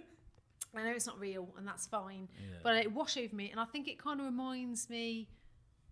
I don't know, I think I used to watch them at a different time in my life or something when I had less responsibility, and I lie there and I feel very soothed by it, but also it just made me think I should probably fucking cook more. I am actually quite a good cook. I've got quite a good palate and I enjoy cooking. It's just been quite a long time, and I probably feel a bit daunted by it, and also when the opportunity arises, I just want to fucking go out. Yeah. I just want to go out. Do you know what I mean? Especially you live in Harborne where everything's good. Yeah, like I want to get a babysitter and go out and have a fun time. Like, What's your favourite food destination in the world? We went on holiday to Sicily like quite a long time ago, and I know it's a long time ago. I can't say the year because I know, but it's pre-children, and my eldest is now fucking 8. I still think about the food in Italy. Yeah. I think about it now. That's ridiculous. It's like 8 years ago minimum. I think about it all the time. We flew into Trapani, which I think loads of people don't fly into there. Like I don't think it's a town. It's a really beautiful old town, but it's also like a port town, and you get cheap flights there. I don't think it's the most popular bit to fly into. Basically, so it's. But I'd recommend anyone to go and stay there who's into food, because you can't get away from the good food. Like the good food is fucking everywhere, and it's like just all of it was fucking so delicious. And then we went to stay in Agriturismo thing, like a bit further inland, and you just basically said in the morning, like, she's like, do you want dinner tonight? And you'd be like, right, so am I going to drive out for dinner, or do I want dinner? Obviously, because I'm a boozaholic, I'm like, I want to fucking stay here, thank you. So we'll have dinner. And she would make you this 4-course dinner, and everyone was served like underneath the olive groves, and it was just beautiful. And it was definitely part of it was the environment, and part of it was the fact I was on holiday. But when we were in Trapani and we went out that first night, and we flew in, and we didn't go out for dinner until like 10 o'clock, and we were a bit crabby because the fucking Ryanair flight was shit and all of that. And That's just every Ryanair flight. And like, so we got there, we weren't like someone in this sort of romantic dream, do you know what I mean? We were pissed off and hungry, and we got there, and I was just like, my God, hold the calls. I'm fucking out. I need to really knuckle down. It was, Sicily, I'd say, was incredible. Cool. Great show. So you. That's my questions. Well done. Oh, well done. Zoe, this has been as awesome as I hoped it would be. Yeah, definitely. Thank you so much for coming on. Thanks loads. It's been very fun.